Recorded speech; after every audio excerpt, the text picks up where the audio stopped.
बना दिए, मर्जी के जजेस आपने लगा दिए, मर्जी के बेंचेस बना दिए, शाम को आप करें जी बेंच में लेकर जाएं जी, इस पर बात ही नहीं करनी।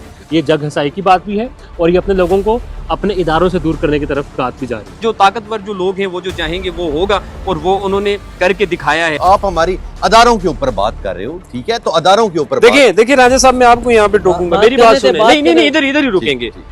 जिन्होंने मुल्क का आइन तोड़ा उनको सजाएं क्यों नहीं मिली? जिन्होंने सुप्रीम कोर्ट के ऊपर हमला किया उनको सजाएं क्यों नहीं मिली?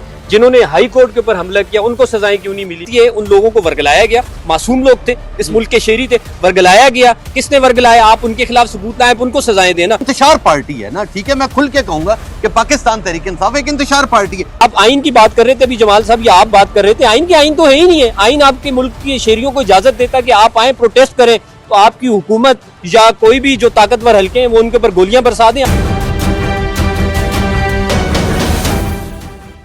बिस्मिल्लाहिर्रहमानिर्रहीम, अस्सलाम वालेकुम नाज़रीन, आप इस वक्त ABN डिजिटल देख रहे हैं। मैं अताउर रहमान हूँ और मेरे साथ टीम मौजूद है हमारी रिपोर्टर्स की। इब्रार वली है, इसके साथ साथ जमाल अहमद और तबस्सुम रियाज रांझा। और आज हम बात करेंगे ख़ासकर मिलिट्री कोर्ट का जो मामला था। तकरीबन 9 मई के बाद बहुत सारे पाकिस्तान तहरीक इंसाफ के कारकुनान थे जो मिलिट्री ट्रायल्स भुगत रहे थे और उनमें से पहले तो सुप्रीम कोर्ट ने इस चीज़ को कलअदम करार दे दिया और रोक दिया, और उसके बाद फिर से जो है वो आईनी बेंच, जब से आईनी तरामीम हुई है, उन्होंने आके बहाल कर दिया और मिलिट्री ट्रायल्स को, मिलिट्री कोर्ट्स को ये इजाज़त दी कि जितने भी मुल्ज़िमान हैं उनके फ़ैसले आप करें। तो उसके बाद बाकायदा तौर पर सज़ाएँ सुना दी गई थी 2 से तकरीबन 10 साल तक, और उस पर जो है वो इंटरनेशनली पाकिस्तान के ऊपर बहुत ज़्यादा दबाव इस वक्त बढ़ रहा है। क्या चल रहा है बात करेंगे तीनों से। सबसे पहले बढ़ेंगे जमाल की जानिब। जमाल, बहुत शुक्रिया। ये बताएगा कि इंटरनेशनली बहुत ज़्यादा जो है वो दबाव बढ़ रहा है, कौन कौन से ऐसे कंट्रीज़ है जिनका रिएक्शन आ चुका है और क्या रिएक्शन है उनका? यार आई हैव यस,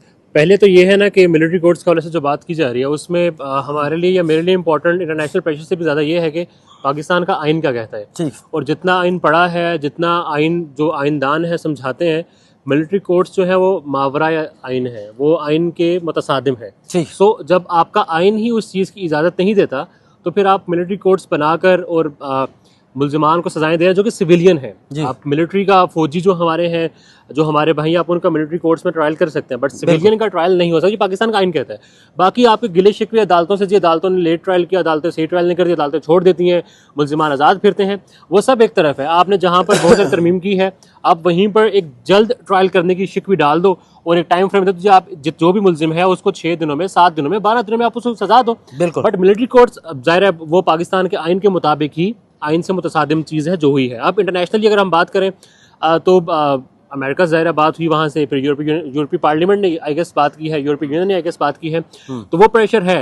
इस सब में सबसे इम्पोर्टेंट ये है कि जो हमारा GST+ का एक स्टेटस है उसको इफेक्ट कर सकता है ये बात कि हमारे मुल्क में जमहूरियत और सिविलियंस की वो मकाम हासिल नहीं है जो एक जमहूरी मुआशरे में होता है। इसलिए हम GST वाला मामला जो है इसको देख सकते हैं। और GST से बात ये है कि हमारी जो ट्रेड है वो एक आई गेस ग्रे ब्लैक वाला भी मामला होता है, उसमें जा सकती है और सारा कुछ हो सकता है। So rather than international pressure, हमारे पास 73 का आइन ही है ना, हम उसी के मुताबिक चलते हैं, बात करते हैं। बात करने की आज़ादी का जो हमारे पास एक पोजीशन है जी, हम यहाँ से यहाँ तक बात कर सकते हैं, इस हुदूद में बात कर सकते हैं, वो सब हम 73 का आइन लेते हैं। अब आपने बना दिए, मर्जी के जजेस आपने लगा दिए, मर्जी के बेंचेस बना दिए, शाम को आप करें जी बेंच में लेकर जाएं जी, इस पर बात ही नहीं करनी।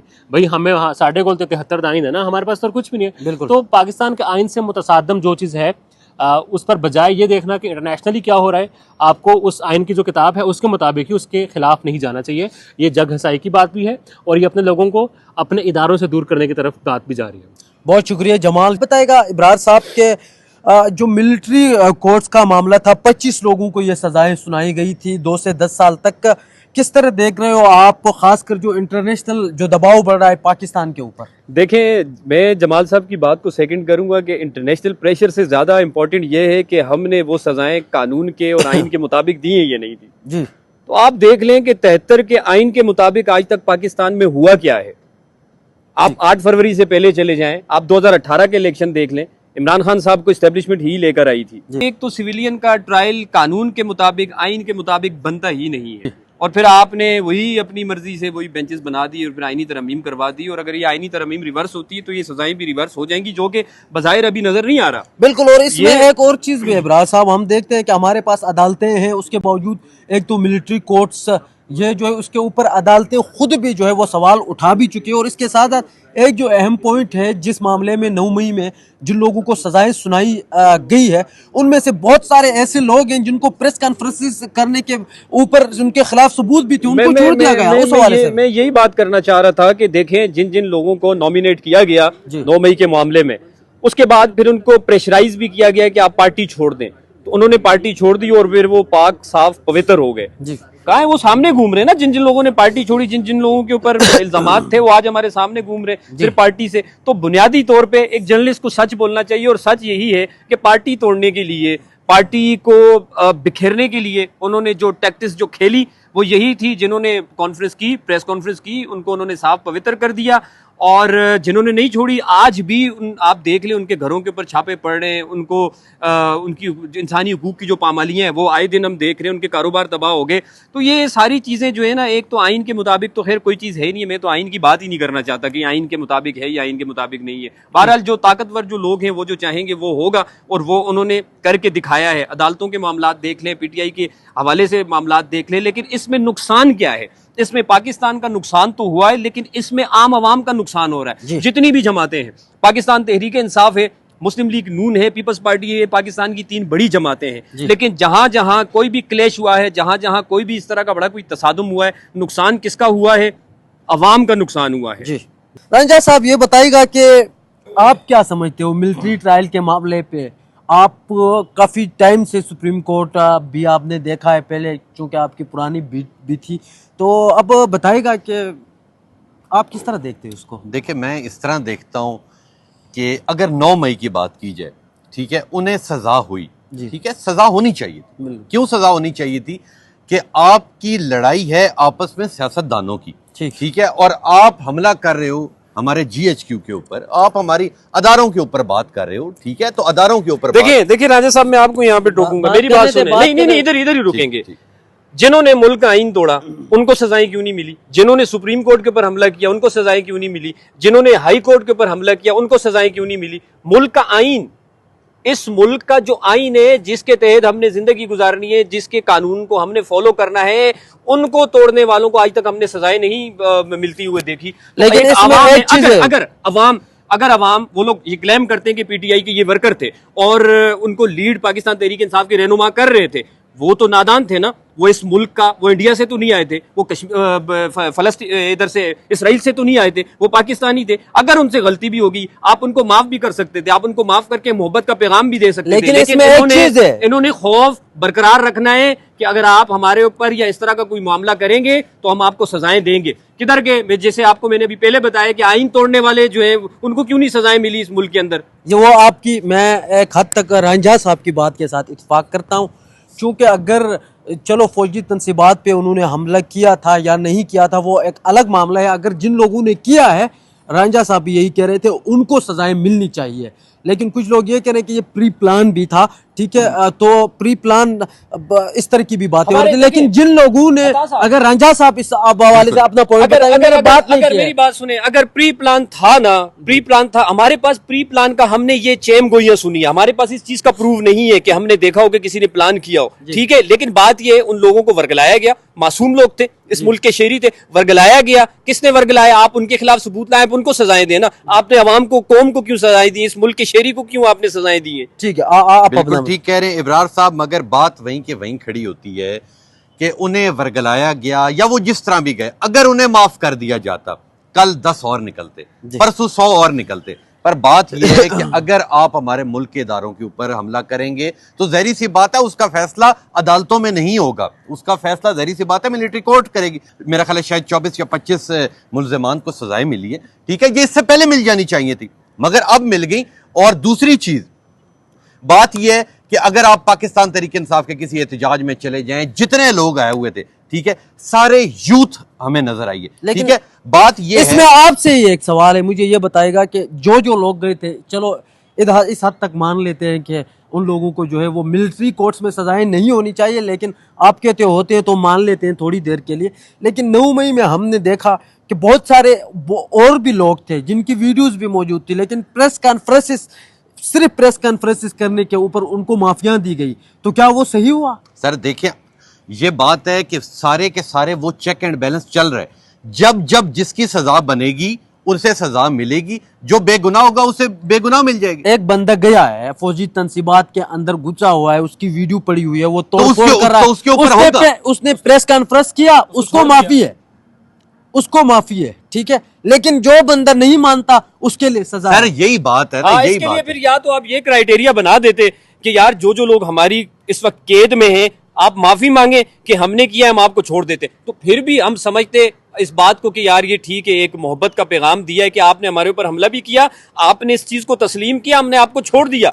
लेकिन जो सियासतदान है आपने उनको छोड़ दिया, जो अवाम है अवाम को आपने पकड़ लिया। देखिए, अवाम की अगर बात की जाए, अवाम कोई भी पार्टी होती, पाकिस्तान तहरीक इंसाफ उस दिन थे, कोई और पार्टी भी होती, हमेशा अगर आप किसी और जगह कोई हमला करता है तो अदालतों में फैसला होता है। अगर आप फौज की, हमारे एस्टेब्लिशमेंट की किसी जगह को तोड़ते तो ज़ाहिर सी बात है उसका फैसला उन्होंने करना है। मेरे घर आके कोई हमला करेगा तो आप बाहर जाके नहीं लड़ेंगे, मैं खुद लड़ूंगा, ठीक है। मैं खुद देखूंगा कि यार अगर मेरे घर अगर कोई चोर आता है तो मैं उसे खुद पकड़ूंगा। मुझे ये बताए कि जो कायद जिना हाउस है, सॉरी वो एक मिनट, जिना हाउस है, वो आप मुझे बताएं कि वो जिना हाउस केस में बहुत सारे लोग हैं, उनको भी पकड़ा हुआ है, ठीक है, उनका भी मिलिट्री ट्रायल हो रहा है। जिना हाउस कहते हैं कि अवामी हाउस है ये, ठीक है। अगर अवामी हाउस है तो उसमें अगर अवाम चली भी जाती है, उसके सामने एहतिजाज करती है, अंदर एहतिजाज करती है, उसमें गुनाह क्या है? सर एहतिजाज करने का तरीका होता है, तोड़ फोड़ तरीका नहीं होता, ठीक है। हमने जब भी देखा तरीके इंसाफ के जितने यहाँ पे आए हैं, ठीक है, एक इंतशार पार्टी है ना, ठीक है। मैं खुल के कहूंगा कि पाकिस्तान तहरीक इंसाफ एक इंतशार पार्टी है। आया, हर कुछ अरसे बाद धावा बोल दिया, क्या मिला? मुझे भी बताएं क्या मिला? कुछ भी नहीं मिला ना। नहीं, देखें राजा साहब, मैं आपकी बात से इत्तेफाक इसलिए नहीं करता क्योंकि 8 फरवरी को ना जो इलेक्शन हुआ, आप ये बताइए जो मैंडेट, जी आप मुझे ईमानदारी से हल्फन कह दें कि वो मैंडेट इमरान खान को नहीं मिला। मैंने जो अभी तक बातें की है, मैं तमाम अपनी बातों से पीछे हटके मैं माफी मांग लूंगा सबसे। 8 फरवरी का इलेक्शन मैंने खुद कवर किया, आप खुद फील्ड में थे, अता था, हमारे जितने भी जर्नलिस्ट जो हमसे सीनियर हैं, जो हमसे जूनियर हैं, ये तमाम वो लोग ये कवर करते रहे हैं। और ये मैंडेट ये इमरान खान का था। आपने तारीख में ऐसा नहीं देखा होगा कि लोगों को, गांव देहात के लोगों को जिनको सैंपल का भी नहीं पता, उन्होंने गाजर, हर वीलॉग के अंदर हम इस तरह की बात कर रहे होते हैं कि उन्होंने गाजर, मूली और बैंगन को उन्होंने वोट दिया, और ये इमरान खान का मैंडेट था। उस मैंडेट की वापसी के लिए, उस हक के लिए अवाम रोडों पे निकलना, ये हक उनको आइन देता है, ठीक है। ये आप आइन की बात कर रहे थे अभी जमाल साहब, ये आप बात कर रहे थे, आइन तो है ही नहीं है। आइन आपके मुल्क की शहरियों को इजाजत देता कि आप आए, प्रोटेस्ट करें, तो आपकी हुकूमत या कोई भी जो ताकतवर हल्के हैं वो उनके ऊपर गोलियां बरसा दें। आप उनके मुतालबात सुने, आप उनके मुतालबात को हल करने की कोशिश करें, ये ना करें कि आप उनके ऊपर गोलियां बरसा दें। देखें जब उन्होंने पुरअमन तरीके से अपना मैंडेट वापस लेने के लिए उन्होंने कैंपेन्स भी की, वो सड़कों पर भी आए, लेकिन उनको नहीं मिला। उसके बाद उनको क्या मिला? उनको गोलियां मिली। अब वो जिस तरीके की कैंपेन चला रहे हैं, अब आप लोगों को तकलीफ हो रही है, वो अपने हक के लिए ये सब कुछ कर रहे हैं। पाकिस्तान फौज से किसको नफरत है? आप मुझे बताएं। मुझे नफरत है अपनी फौज से, आपको नफरत है, अता को नफरत है, या ये जो लोग यहाँ रहते हैं किसी को नफरत है? किसी को नफरत नहीं है। बुनियादी तौर पर इस मुल्क के अंदर अगर एक लीडर है ना, उसका नाम है इमरान खान। उस लीडर ने ये कहा है कि ये मुल्क भी मेरी और ये फौज भी मेरी है। कहीं पे आप मुझे इमरान खान को कोई एक ऐसा बयान दिखा दे जहां उसने ये कहा हो कि 65 हम हार गए, 71 हम हार गए, 98 हम हार गए, 47 48 हम हार गए। दूसरी पार्टी के लोग, ख्वाजा आसिफ साहब ने तो सेनेट पार्लियामेंट के अंदर खड़े होकर ये कहा था कि हम इनके ऊपर बिलियंस ऑफ डॉलर लगा चुके हैं, लेकिन ये नतीजा क्या निकला? ये 71 हार गए, 65 हार गए, 98 हार गए। इस तरह के इल्जाम इमरान खान का, आप मुझे कोई एक इल्जाम दिखा दे। बुनियादी तौर पर हमें बीइंग अ जर्नलिस्ट को तो सच ही बोलना चाहिए, जो फैक्ट है वही दिखाने चाहिए, तो हम वही बात कर रहे हैं। आज अगर हम पाकिस्तान तहरीक इंसाफ के हक में अगर कोई बात करते हैं तो लोग हमें, जो मुखालिफिन है पीटीआई के, वो कहते हैं ये यूथिया जर्नलिस्ट है, और जो नून लीग के जो हामी जो लोग हैं वो कहते हैं, दूसरे लोग कहते हैं कि वे पटवारी है। बात ये नहीं होती, बात फैक्ट की होती है। तो फैक्ट यही है कि इस अवाम का जो मैंडेट था वो मैंडेट चोरी हुआ है, और वो अपने हक के लिए निकले, हुकूमत ने उनके ऊपर गोलियां चलाई हैं। देखिए, मैंडेट की अगर बात की जाए तो अगर पिछले इलेक्शन की बात की जाए तब हमें भी पता था कि पाकिस्तान तहरीक इंसाफ की हवा है, वो जीत गया इलेक्शन। मगर इस बार केपीके के अंदर भी मुझे नहीं लगता कि जितनी पाकिस्तान तहरीक इंसाफ को सीटें मिलेंगी, मेरे ज़हन में था कि इतनी सीटें नहीं मिलेंगी। और अगर आप अगले 5 साल की बात करें तो मैं ये समझता हूं कि शायद पाकिस्तान तहरीक इंसाफ की पूरे पाकिस्तान से 10 सीटें भी नहीं निकलेंगी। देखिए मेरी बात सुनिए, ये आप या मैं, हम तो डिसाइड नहीं कर सकते कि किस जमात की कितनी सीटें होंगी। ये फैसला अवाम का है। बिल्कुल, ये फैसला अवाम ने करना है। आप केपी की बात कर रहे हैं, जहां मेरा एरिया मानसेरा से, वहां से एक पार्टी के चेयरमैन को, लीडर को, जिसने वो पार्टी को जो लीड कर रहे, उनको एक नॉर्मल से, एक आम से एक आदमी ने हरा दिया। ये किसके नाम पे हुआ? उस शख्स को तो कोई इलाके के अंदर इतना ज्यादा कोई नहीं जानता था। है वो पॉलिटिशियन ही है, वो पॉलिटिकल उनका बैकग्राउंड है, लेकिन इतना उनको कोई नहीं जानता था जितने उनको वोट पड़े। उस एरिया का बजाते मैं खुद में हल्फन कहता हूं और मैं अल्लाह को गवाह बना के कहता हूं कि अगर कोई भी एक बात अगर मैं चेंज करके बताऊं, मैंने अल्लाह को जवाब देना है। मैंने उस हल्के का विजिट किया, मैंने उस हल्के के लोगों से बातचीत की। हमारा जो एक जो एक्सपेरिमेंट जो वो क्या कहते हैं उसको, सर्वे जो हम जो करते हैं, उस सर्वे के अंदर 90% वोट जो है वो पाकिस्तान तहरीक इंसाफ का था। क्यों? सिर्फ इमरान खान की वजह से। अच्छा, मैं ये समझता हूँ कि इख्तलाफ होना भी चाहिए, सहाफ़ियों में भी होना चाहिए, और ये जो है ना वो जमहूरियत की खूबसूरती भी है। लेकिन यहाँ पर रांझा साहब जो है वो अपने मौक़िफ़ है, उनका एक अपना, हर एक बंदे का अपना एक पॉइंट ऑफ व्यू है, चूँकि सारे जो है वो फील्ड के जर्नलिस्ट है। जो आपका पॉइंट ऑफ व्यू था वो भी काबिल इज़्ज़त है, आपका था वो भी काबिल इज़्ज़त है। एक और मामला है ख़ास कर 190 मिलियन पाउंड केस का फैसला जो है वो सुनाया जाना था, लेकिन वो जो है वो कल सुनाया जाना था, नहीं सुनाया गया है। और मुज़ाकरात जारी है हुकूमत के साथ, लेकिन इस मुज़ाकरात में पाकिस्तान तहरीक इंसाफ जो है वो मिन्नतें तरले कर रही है। ख़ासकर अगर बात की जाए तो रात को सीनियर सहाफ़ी सदीक जान ने यह इंकिशाफ किया है कि हुकूमत की जानिब से 45 दिन जो है वो बाकायदा तौर पर मांगे गए तहरीक इंसाफ से। तो उसमें से तहरीक इंसाफ के 3 ऐसे रहनुमा थे जिन्होंने ये कहा कि अडियाला जेल में जाके इमरान खान को बताना है कि 2 महीने का उन्होंने टाइम मांगा है, 15 दिन हम ऊपर करके ये जो है वो मांगेंगे। आखिर क्या ज़रूरत पड़ी है तहरीक इंसाफ को मुज़ाकरात के लिए, इस हवाले से भी सवाल करेंगे। इब्रार वली साहब, शार्ट सा आप बताइएगा कि क्या कहेंगे आप ये मुज़ाकरात को लेकर? यार देखें, मुज़ाकरात, एक तो ये मेरी असेसमेंट है, ठीक है, इस हवाले से मेरे पास कोई खबर शबर नहीं है कि मुज़ाकरात में, एक तो जो पीटीआई की जो मुज़ाकराती कमेटी थी उसमें सिर्फ असद कैसर आए। आप वहां पर मौजूद थे कल? खबर नहीं है फिर भी? ठीक है, नहीं खबर, देखें उन्होंने, पाकिस्तान तहरीक इंसाफ ने तहरीरी तौर पे कुछ रखा ही नहीं है ना, ठीक है, सिर्फ ऑरली उनकी आपस में गुफ्तगू हुई है। बाद में तो प्रेस रिलीज जो है वो इरफान सिद्दीकी साहब ने जो है वो की है, वो तो सबने देखी होगी। तो अभी एक तो जो आपने पहले 190 मिलियन पाउंड का जो फैसला है वो बताया, ये मेरी असेसमेंट है कि शायद इन जो मुज़ाकरात हैं, इन मुज़ाकरात में क्या तय होगा, दोनों जो फरीकैन हैं उनके अंदर क्या डिसाइड होगा, उसके बाद जो है वो फैसला सुनाया जाएगा। वो फैसला क्या होगा? वो फैसला मुज़ाकरात के ऊपर कामयाब हो गए तो वो फैसला होगा, अगर नाकाम हुए तो वो फैसला होगा। ये मेरी असेसमेंट है, मैं गलत भी हो सकता हूँ, ठीक है। और दूसरी बात, आपने दूसरी चीज इसके अंदर जो बड़ी अहम है वो ये है कि पीटीआई की जो मुज़ाकराती कमेटी, उसके अंदर सिर्फ असद कैसर मौजूद थे। अब उन्होंने ये कहा है कि हम 2 जनवरी को तहरीरी तौर पर हमारे जो मुतालबात हैं हम वो सामने रखेंगे। दूसरा चार्टर ऑफ डिमांड देंगे। दूसरा आपने ये भी नोट किया होगा कि जो हुकूमती रवैया कल हमने देखा, खासकर में राना सनाउल्लाह की अगर मैं आपको बात बताऊं तो राना सनाउल्लाह से वहां एक जर्नलिस्ट ने सवाल पूछा कि पीटीआई तो आपको चोर कहती रही है, तो राना सनाउल्लाह ने इसके ऊपर ये जवाब दिया कि अगर पीटीआई ने हमें चोर बोला है तो ये कोई बड़ी बात नहीं, हमने भी उनको बहुत कुछ बोला है। तो हालांकि ये जो रवैया है ना, ये जो नरमियां हैं, तो ये नरमियां हम इसलिए देख रहे हैं। फिर साथ उन्होंने ये भी कहा है कि मुल्क के लिए, मुल्क की सलामती के लिए, आइन कानून के लिए, इस अवाम के लिए जो पॉलिटिकल डायलॉग है वो होना चाहिए। तो ये रवैये हम नरम देख रहे हैं जो बज़ाहिर। तो मैं ज़ाती तौर पे ये समझता हूँ कि ये मुज़ाकरात होंगे और ये मुज़ाकरात कामयाब भी होंगे, क्योंकि सब कुछ करके देख लिया, तहरीक इंसाफ ने भी करके देख लिया, हुकूमत ने भी करके देख लिया। नुकसान सिर्फ इस मुल्क का हो रहा है, नुकसान सिर्फ इस अवाम का हो रहा है, किसी का बाकी कोई नुकसान नहीं हो रहा। तो पॉलिटिकल डायलॉग जो है वही इस मामले का हल है।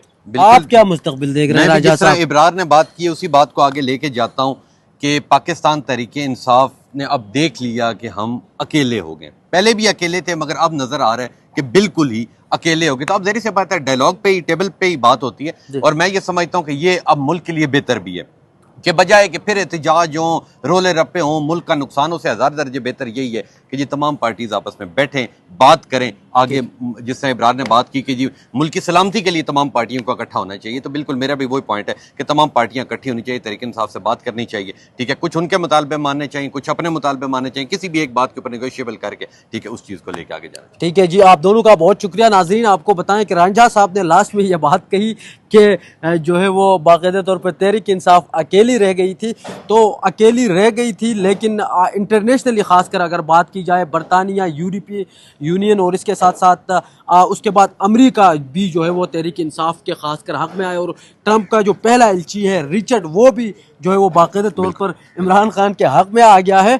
तो काफ़ी जो है वो दबाव भी बढ़ रहा है ख़ासकर, और आज इमरान खान के साथ मुलाकातों का भी दिन है, मुलाकात के लिए लोग भी वहाँ पर चले गए हैं, ताहम वहाँ से अभी तक कोई अपडेट नहीं आई है। जो ही कोई और अपडेट वहाँ से भी आएगी तो आपके साथ इसी प्लेटफॉर्म के साथ शेयर करते रहेंगे। अपना फीडबैक ज़रूर दीजिएगा। मिलेंगे अगले प्रोग्राम में, तब तक के लिए इजाज़त दीजिए। अल्लाह हाफिज़।